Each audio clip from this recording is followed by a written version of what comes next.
7 तारखेला मतदान झालं. आता कालच कळालं आपल्याला गव्हर्नमेंटच्या GR अनुसार अजितदादांचं जसं दुःखद गेल्यामुळं तर 5 तारखेच्या ऐवजी 7 तारखेला मतदान झालं. माझे आजोबा कैलासवासी विजयकुमार बिराजदार हे कुंभारी गावामध्ये कमीत कमी 20 ते 25 वर्ष सरपंच होते. तर त्यांनी आम्हाला त्यांची शिकवण आहे. ते जाताना खूप साऱ्या गोष्टी सांगून गेले. ते बोलले की लोकांचे आपल्यावर खूप ऋण आहेत, आपण त्यांना किती पण जरी केलं ते ऋण फेडतं का? फेटत नाही. म्हणून आम्ही गावकऱ्यांच्या सेवेसाठी लग्न वगैरे सगळं बाजूला ठेवून लग्न आमच्या घरातले मोठ्या लोकांच्या हाती मी स्वतः दिलेलं आहे. आणि मी त्यांना एकच सांगितलेलं आहे की तुम्ही सगळ्या गोष्टी करा, मी गावकऱ्यांची सेवा आपल्याला करायचं आहे.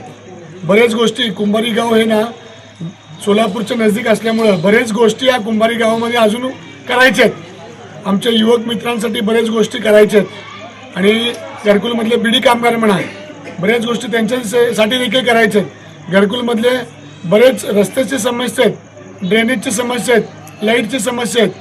ते लोक खूप म्हणजे खूप बिकट परिस्थितीमधनं चालले आहेत घरकुलचे लोक. आणि आमच्या कुंभारीच्या लोकांना देखील बरेच संकट आहेत.